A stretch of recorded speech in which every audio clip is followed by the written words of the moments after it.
Astro, Diagnosing the 100% American.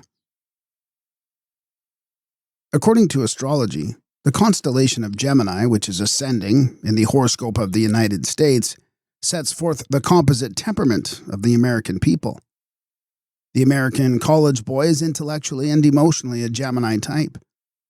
When this college boy grows old, he does not necessarily grow up, for he carries his juvenile eccentricities into his mature years. The Gemini youth has the arrow-collar man face, the collegiate slouch, and a certain air of languor about him. He is the young sophisticate who at 17 has done everything and been everywhere.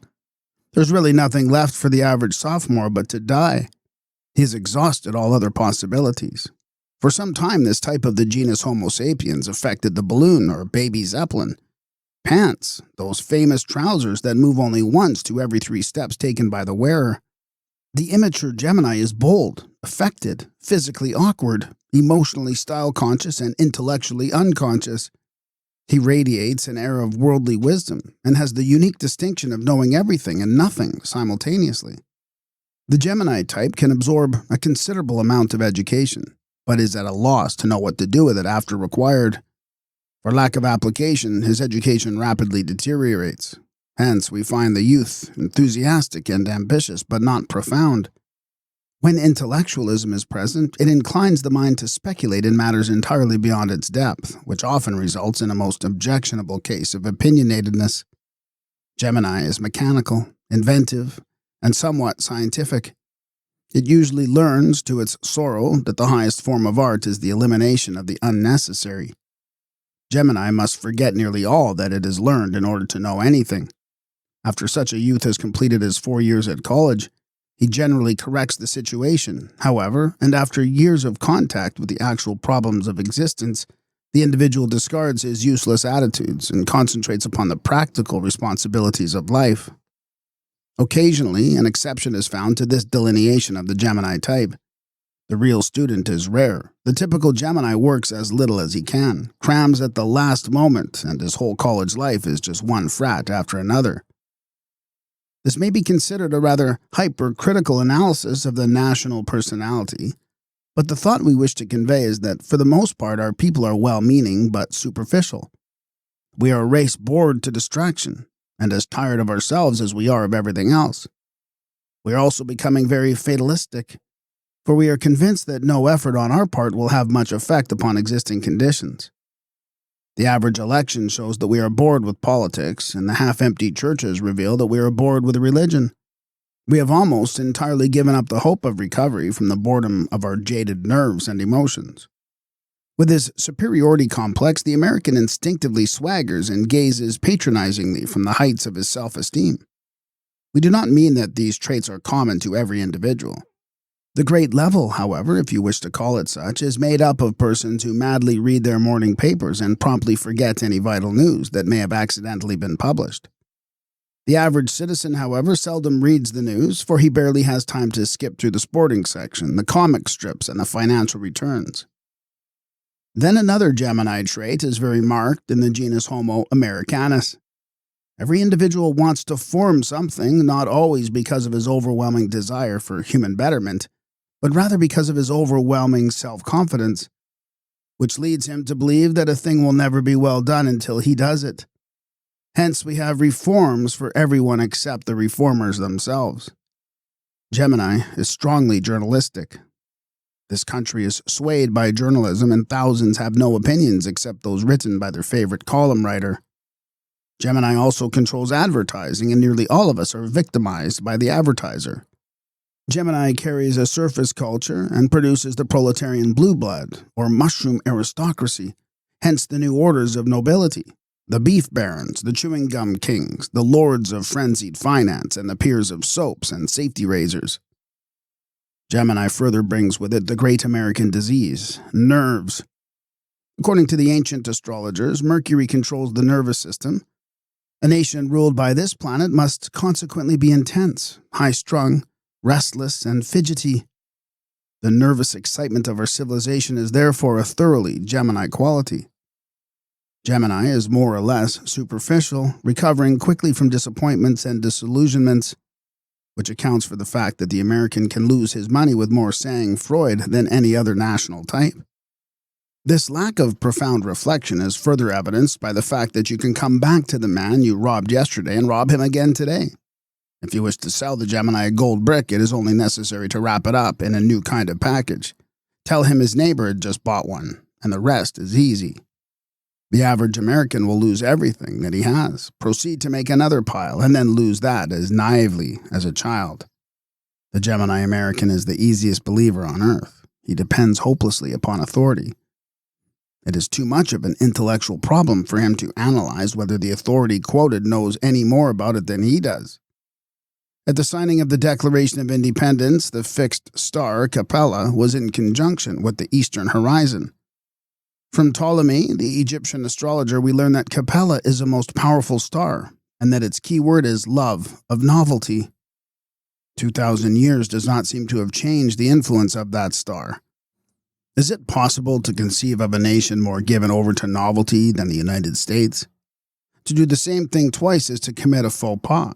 To do it 3 times is to be ostracized as impossible. In every walk of society, we are intoxicated with the new. We can live in one apartment house only long enough to permit a new one to be built so that we can move into that. A big percentage of the Los Angeles population moves monthly, and apartments over 2 years old are becoming increasingly difficult to rent. If our car is 6 months old, we are ashamed of it. If it is 2 years old, it is an antique. Without, however, the inflated value generally attached to antiques. One of our great problems seems to be to determine just when a thing ceases to be junk and becomes an antique. In the motion picture field, it is unthinkable to see the same picture twice. The Metropolitan Opera Company is concerned with a serious dilemma. The public is bored with the old opera plots, and this great musical institution may come to an ignominious end because Americans cannot write acceptable new operas. We may blame Capella, therefore, for dance marathons, donut-eating contests, flagpole sitting, flying endurance records, as well as the newest form of mania, miniature golf-itis. In the horoscope of the United States, the sun, which represents the power, influence, and affluence of the government, is in conjunction with Sirius, the dog star. Upon the authority of Ptolemy, we learn that when this star conjuncts the luminaries or the angles it indicates that the subject of the nativity is destined to be the guardian, protector, counselor, or preceptor of others. Hence, the American people have always regarded themselves as the natural protectors of weak or persecuted nations. The paternal attitude of Sirius is represented by the Monroe Doctrine, which is an integral part of our political idealism. The place of the sun in the American chart is extremely significant. It is placed in Cancer, the sign of the people. The presence of the sign of government in the house of the people is the proper astrological background for democracy. Thus, we have a government always of the people, sometimes by the people, and on still rarer occasions for the people. Further investigation discovers the sun to be in the second house, described by the ancients as the house of finance, speculation, and investment. The place of the sun reveals the great primary urge behind our civilization and tells us that finance is the keynote of our government. With the sun in the banking house of the zodiac and Cancer upon the cusp of this house, is indicated financial returns through navigation, import, export, transportation, speculation, and crops. As Cancer governs the common people, we find grounds for the popular belief that public resources are continually exploited by private interests.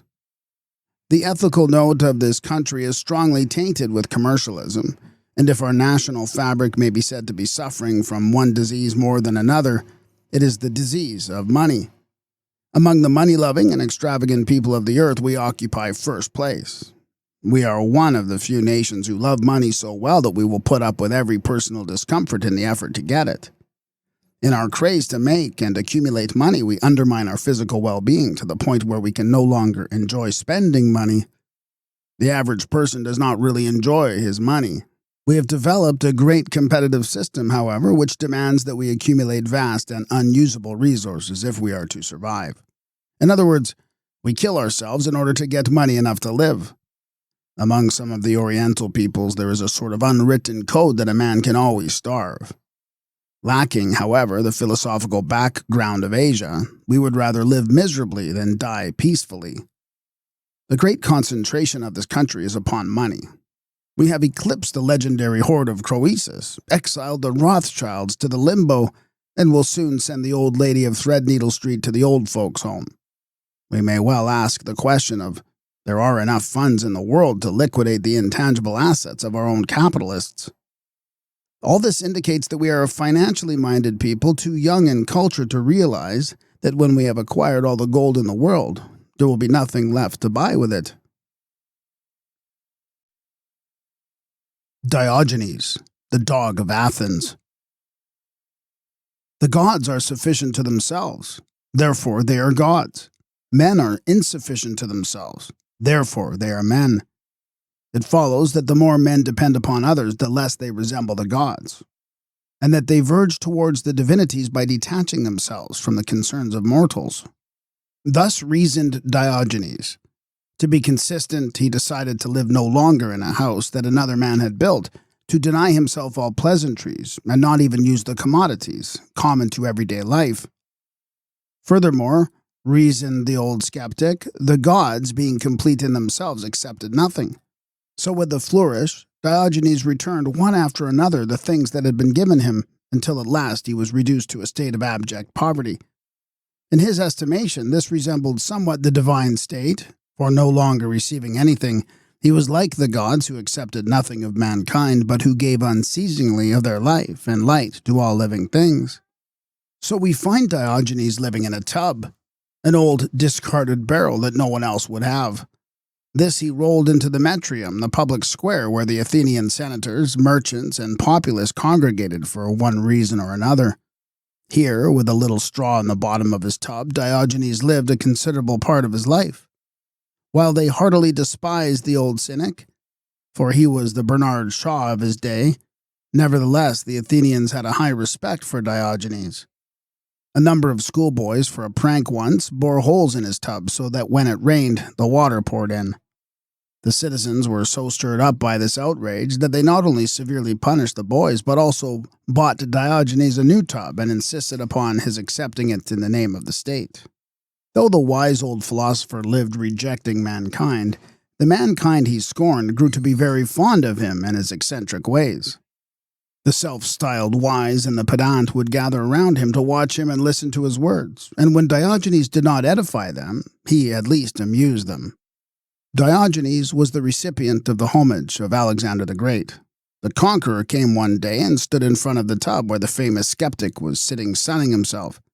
After looking Diogenes over for some time, Alexander said, "Is there not something that I can do for you, something that I can give you, some way in which I can reveal to you how I admire the profundity of your thinking?"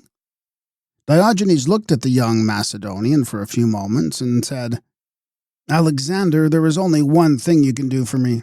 Step aside a little, you're between me and the sun, and I am cold." That was all that Diogenes would accept, namely that Alexander should step aside a little. So interested was Alexander at this reply, that a deep friendship grew up between him and Diogenes, and these two men, both of remarkable wit and insight, would often play jokes upon each other. On one occasion, Alexander the Great sent a basket of bones to Diogenes. To appreciate the point of this particular joke, it must be noted that out of popular conceit, there had sprung up a nickname for Diogenes. He was called the Dog of Athens, because in his own words he barked at those who were untrue. He snarled a bit at those who were false to themselves, and did all he could to bring discomfiture upon those who felt themselves to be in high positions. So, out of recognition of this nickname of the dog, Alexander sent Diogenes the basket of bones, accompanied by a note which read thus: "From Alexander to Diogenes, greetings. These bones are such as a dog should receive."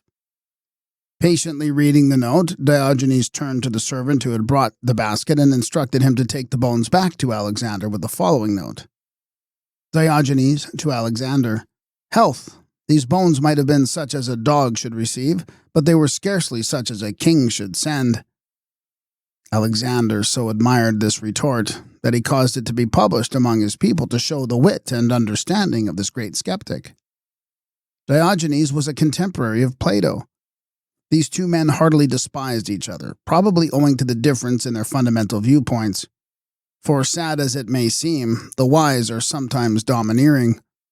It is very difficult even for the great always to show that rare humility which is the seed of true greatness.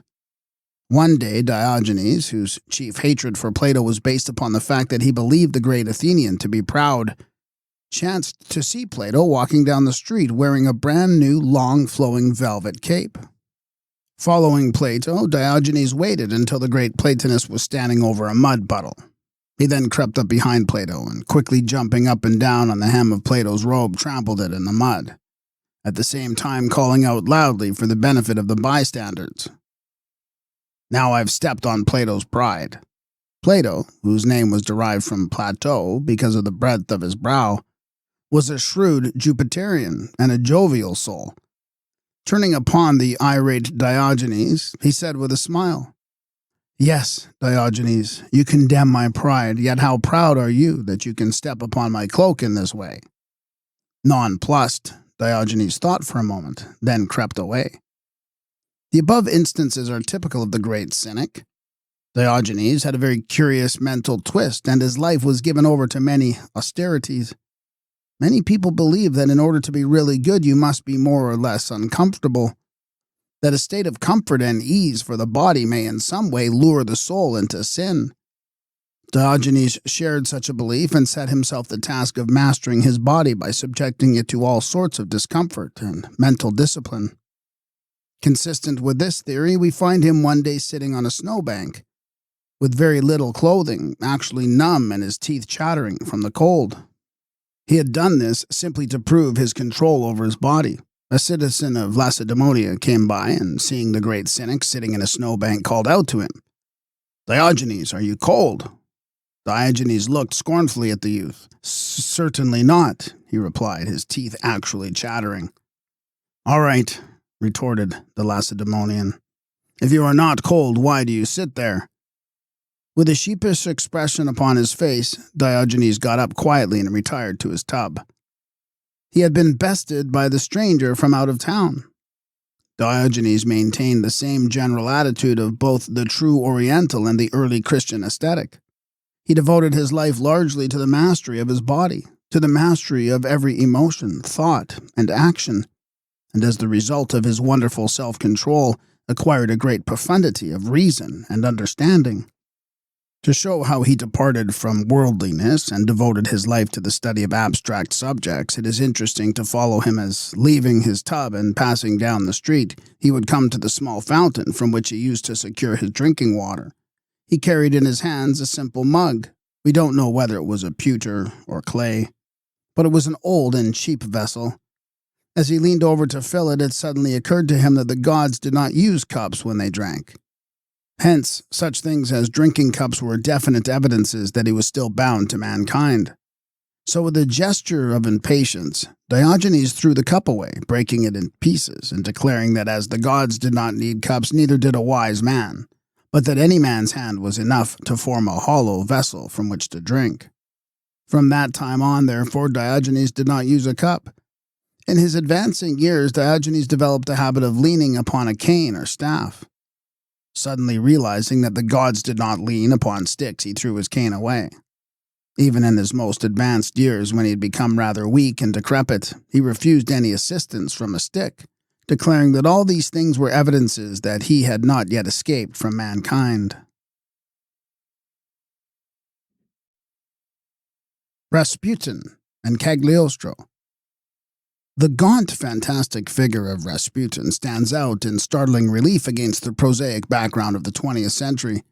His bizarre personality seems to belong to some earlier age. He is a miracle in an era in which miracles are forbidden. The Literary Digest defined this remarkable man as the Russian Richelieu. The title may be superficially apt, but a closer analysis reveals a wide interval in the attitudes of these two men. The fighting cardinal was a man of culture and exquisite personality, a politician of intrigues and subtleties whose life was devoted to the various ends of ambition. Rasputin, on the other hand, was first, last, and always a peasant, with a peasant's viewpoint upon life, a peasant's superstitions and simplicity. Even when elevated by circumstance to a position far above his natal lot, he remained to the end constitutionally and temperamentally a peasant. Like the class from which he came, Rasputin was childlike and candid in his motives and methods. It requires ages of culture to elevate dishonesty to the degree of a diplomat. The peasant Rasputin had his own narrow viewpoint of life between him and what might be termed success.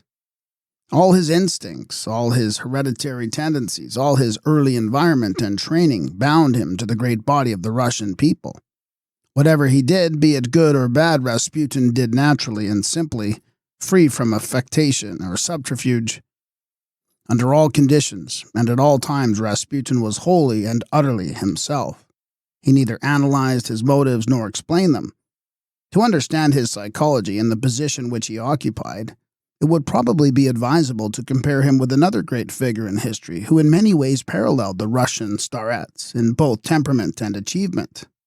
We refer to Alessandro Cagliostro, the great Sicilian magician who swept like a meteor across the heavens of Europe in the 18th century, and whose fall precipitated the French Revolution, even as the fall of Rasputin brought down the house of the Romanovs.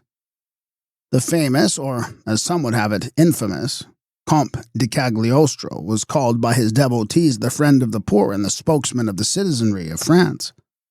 Rasputin was the spokesman of the peasants of Russia, and championed their cause before the ruler of the land. If any credence is to be placed in the Joseph Balsamo story, the private life of Cagliostro was as wild an orgy of intemperance as that of Rasputin's. Both were accused of sorcery, suspected of every crime, prayed to and cursed in the same breath. Each rose from an obscure beginning, and by rare personal magnetism surmounted the handicap of an unprepossessing appearance to reach a point akin to deification. Both were makers of history, and if the stories be true, met death finally through strange and violent means.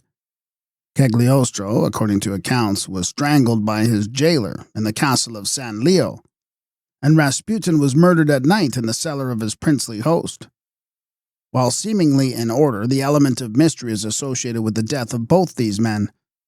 Cagliostro is reported to have been seen in India after his reputed death, and Rasputin is said to have been recognized in a South American city several years after his body was presumably buried in the palace gardens of Sarcosilo. Both Cagliostro and Rasputin had a similar streak of genius. Cagliostro stamping up and down in front of his judges, dressed in pink trousers, green waistcoat, and vari-colored turban, and Rasputin with his hand-embroidered silk smock, peasant boots, and disheveled appearance. Both were bizarre in the extreme. And most important of all, both men were the products of the curious chemistry of circumstances. Each received little support in his mission, and then was cut down. For many centuries, the Russian peasants had existed in a state of ignorance due to illiteracy. Wherever we find this plague infecting the state, we find its sister evil, superstition. Both ignorance and superstition breed violence. Both are caused by oppression, and both in turn are held in check by oppression. Where ignorance of the realities of life prevails, pseudo-orders of knowledge invariably spring up to meet the need. Among the Russian peasantry, we therefore find a species of pseudo-wisdom, a knowledge not derived from books, but a strange compound of folklore and holy traditions, coupled with some practical knowledge concerning the therapeutic properties of herbs and simples. From the intellectual environment of an ignorant people, a decadent priestcraft, and an indifferent aristocracy, Rasputin rose. All these produced a man who epitomized his own disposition, both the advantages of these various social strata. The biographies of Rasputin are replete with contradictions, and though he passed out of this life as recently as the year 1916, his exploits are already half mythical. His personal life prior to his entry into the field of world politics is already distorted out of all sense of historic proportion. The Russian Revolution is probably responsible in great measure for the incomplete records concerning Rasputin. For relying upon the vilifications of the monk Iliador, the Red government used Rasputin's name and memory as a powerful instrument against the Romanovs and the nobility.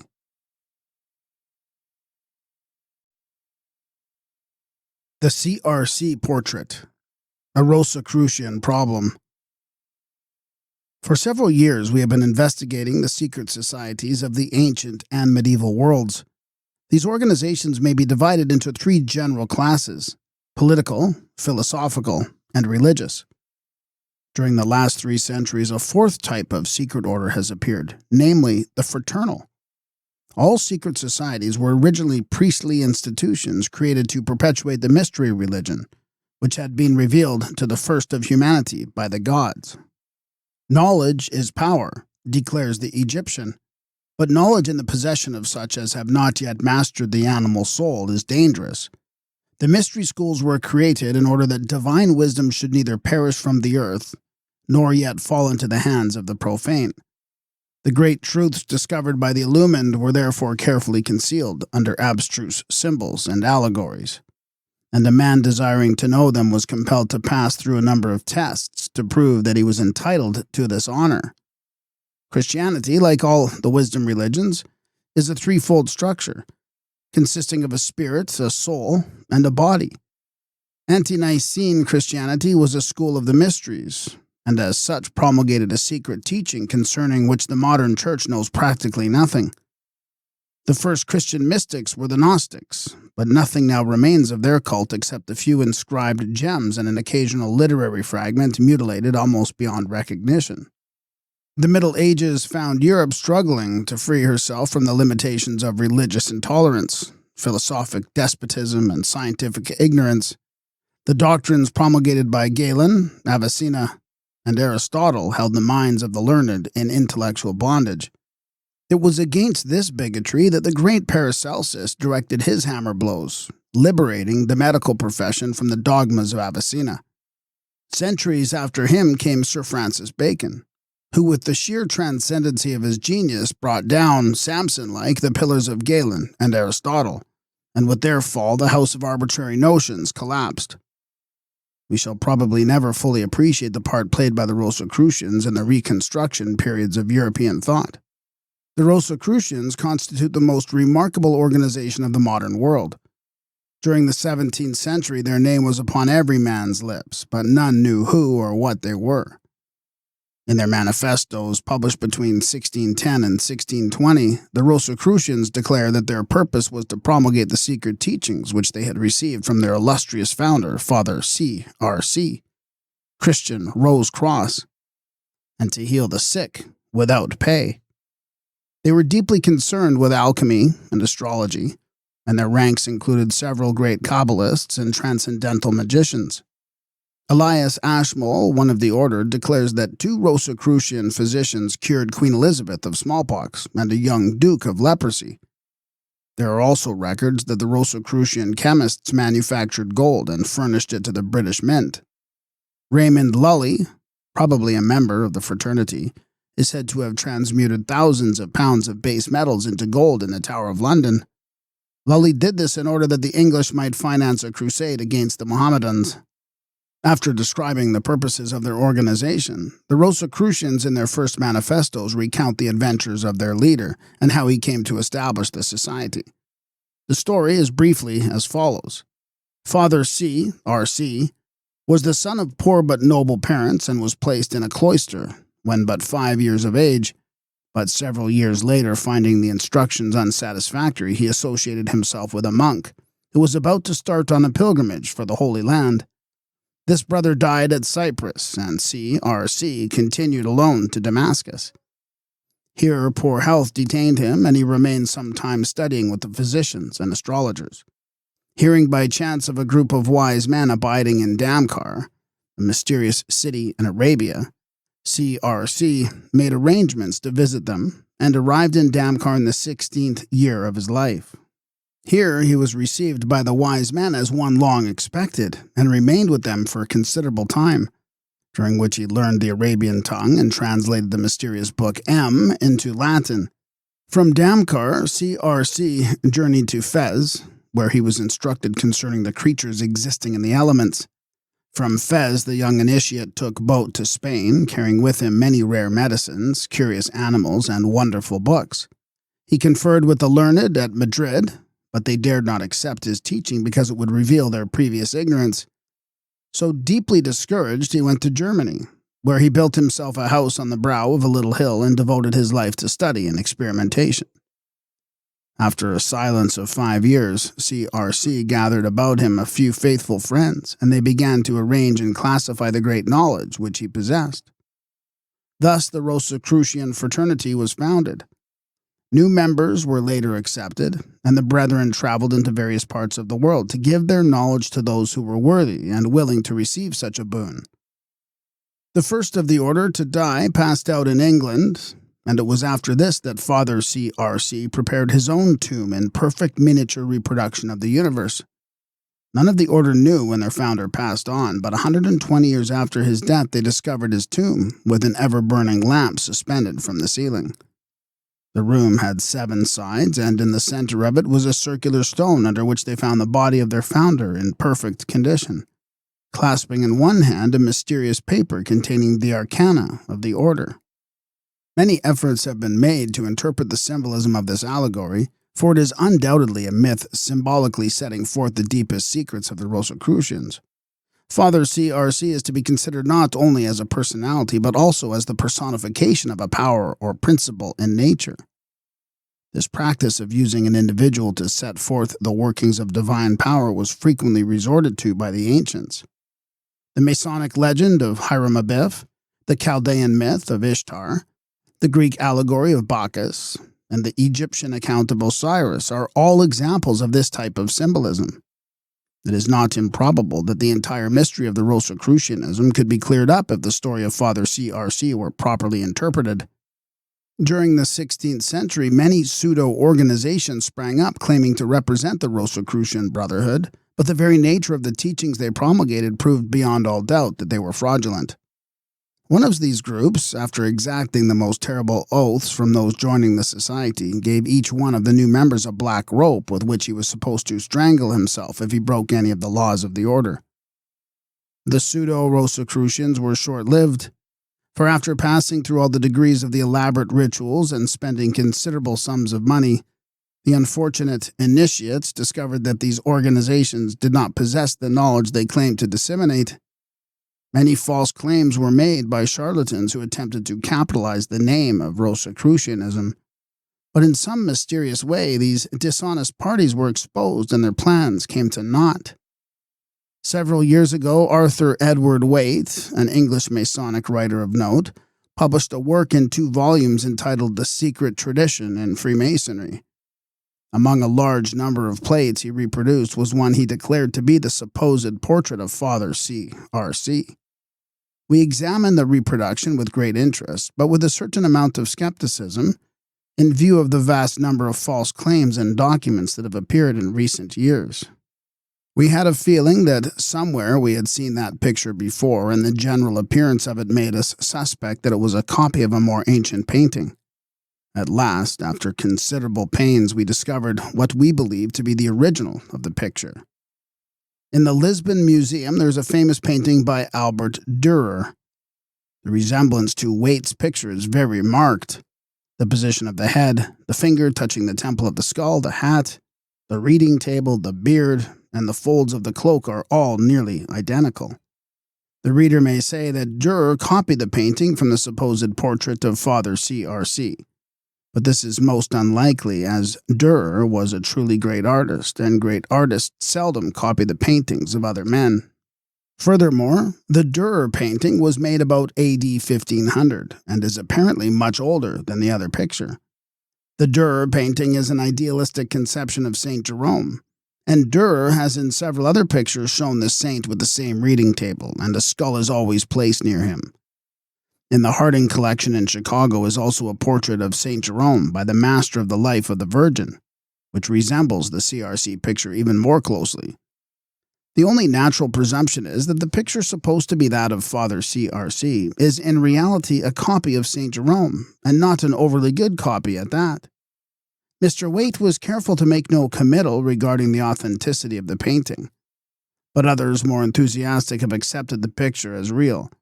This is an occurrence which should deter any person not acquainted with the real issues of Rosicrucianism from accepting the wholesale accounts now circulated concerning the historicity of the order. The bona fide Rosicrucians are an organization of initiates and adepts, and only through development of the internal spiritual faculties can the true purpose of the order be recognized. Only when the disciple lives the Rosicrucian life can he know that sublime fraternity whose members, so the ancients declare, inhabit the suburbs of heaven. The Magic Mirror. In the legend of Bacchus, the Greeks arcanely intimate that the physical universe is but a polished mirror in which one sees the reflection of the heavenly world. Thus, in the mirror of matter we see our individualities reflected as personalities. Our bodies are but the shadows of our souls cast for a day upon the substance of illusion. To realize that form and feature are but reflections of our invisible dispositions is to know ourselves. In the light of this premise, sit down before your mirror and study your face. Lean back, eye yourself in a calculating manner, and interrogate your shadow thus. If I met you on the street, would I trust you? If I encountered you in a deserted spot on a dark night, would I live to get home? If you were a stranger, would I want you for a friend? This brings to mind a story, presumably authentic, of a certain woman who had such an ugly disposition and repulsive features that it frightened her to look at her own face, so that she dressed and performed a meticulous toilet for 40 years without once looking in a glass. Strange as it may seem, she chose to do that, rather than soften her countenance by modifying her disposition. Therefore, when you behold this semblance of yourself, view it as a completely dissociated personality. Then honestly catalogue your reactions. Your analysis may disclose that the shadow in the mirror has a hard, cold mouth that goes down a little bit at the corners.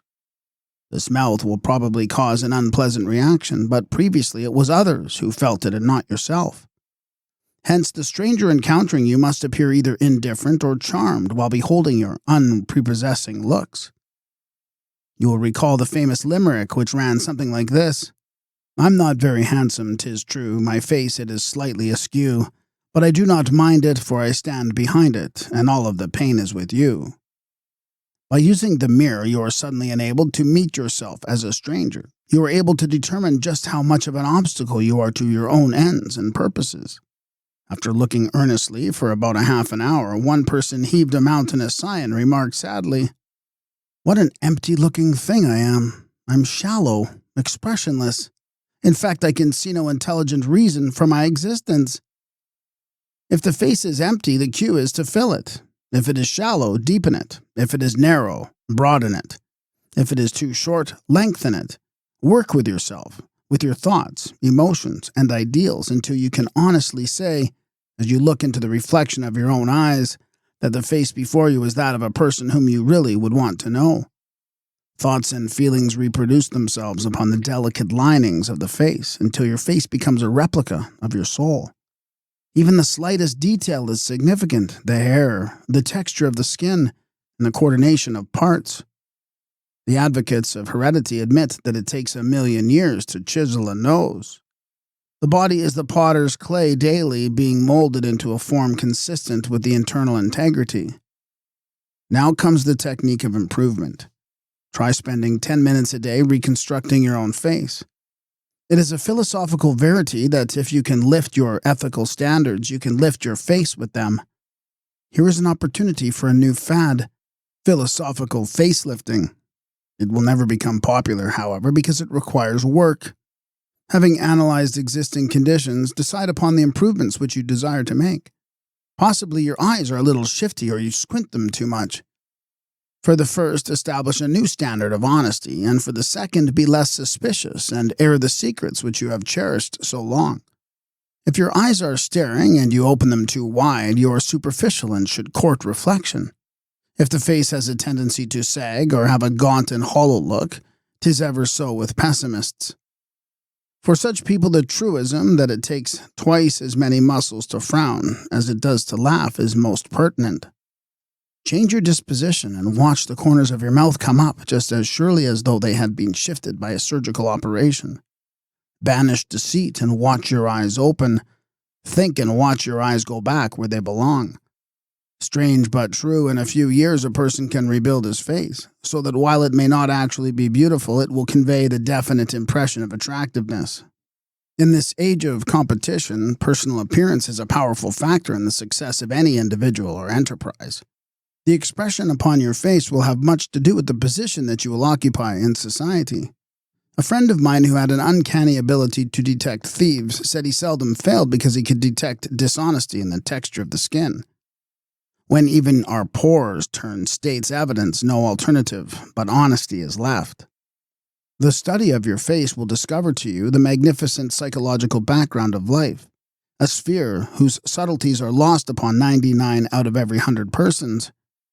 Most of us live in the so-called evident.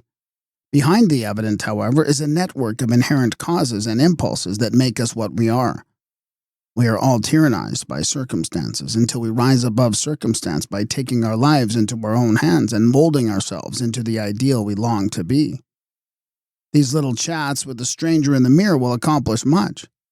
By standing off and watching yourself walk by, you will receive a definite urge toward self-improvement, which you might never otherwise come to feel. Vicarious Reformation. The subject of all worthy legislation is man. The object of that legislation is the improvement of the human state. The insurmountable difficulty to these worthy purposes is the impossibility of the individual actually reforming anyone but himself. Most people are like incorrigible children, and reformatory measures, instead of making them better, simply make them angry. The optimistic reformer should never overlook the fact that there are certain peculiar traits inherent in human nature that have impeded ethical progress since the beginning of time. The success of any reformation depends upon a single premise, namely that people want to be better. Of the minority, this may be true. Of the majority, it is not.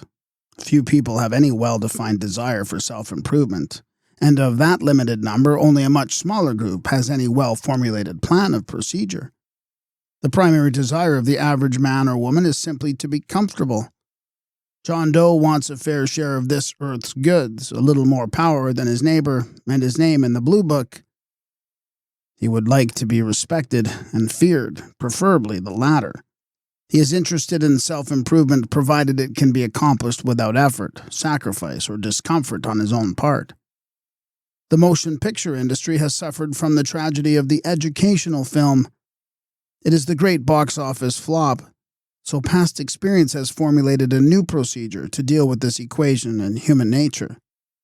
If you feel that you must educate the individual, do it without his knowledge. For if he ever suspects that you are trying to improve his intellectual or ethical status, he will hate you to the end of his days. The way of the reformer is more difficult even than that of the transgressor. The public mind, restricted by infantile proportions, indulges in infantile reactions.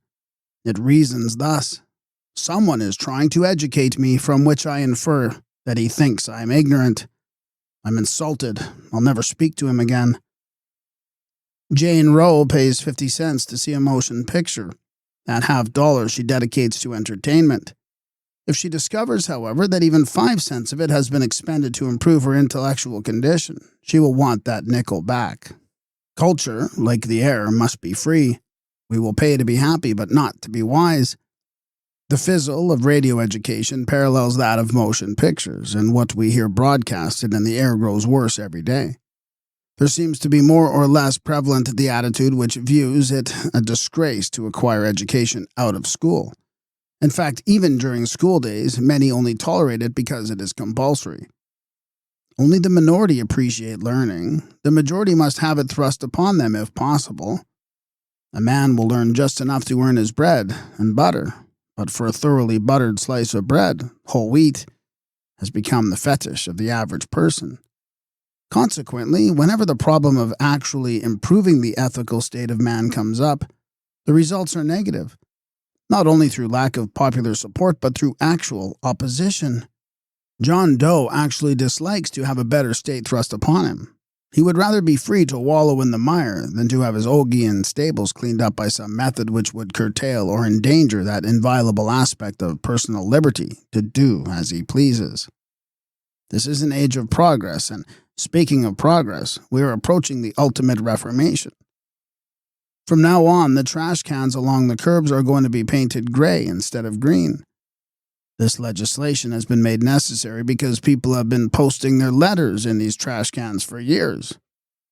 Educated in our public schools, enjoying our exceptional cultural opportunities, the people who elect our presidents, make our laws and raise our families, the people who are the subject and object of our various reformations cannot yet recognize a trash can when they see one. How can we expect people to enjoy rare intellectual stimulus who consistently post their mail in a box marked trash? Laws are made primarily for people who haven't sense enough to live well without them. These laws protect the person who is either thoughtless of others or who lacks sufficient gumption to take care of himself. The intelligence of the average person is seldom called in question. When it is, as in the problem of the trash can, he falls down hopelessly. As a result, we must have explicit directions for everything that we do. The strip of sandpaper on a box of matches must bear the caption, "Scratch here." Otherwise, its purpose would be entirely beyond our comprehension. A door must be labeled "push," or we might possibly try to get through it with a can opener. And we could not find our way out of a theater if the word "exit" were not written over the opening in the wall. These little suggestions for our convenience, edification, or enlightenment are touching testimonials of what some inventive mind thought of the average intelligence of the human family. And, most lamentable of all, he was right. The most vicious form of ignorance to be met with is the ignorance which supports selfishness. We have laws governing every human thought and act.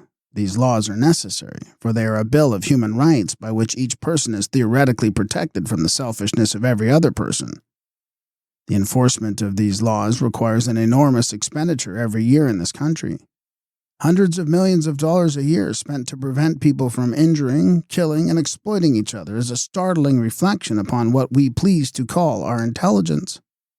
But worse still, definite efforts are continually being made to evade these laws and remove all check upon the indulgence of individual ruthlessness.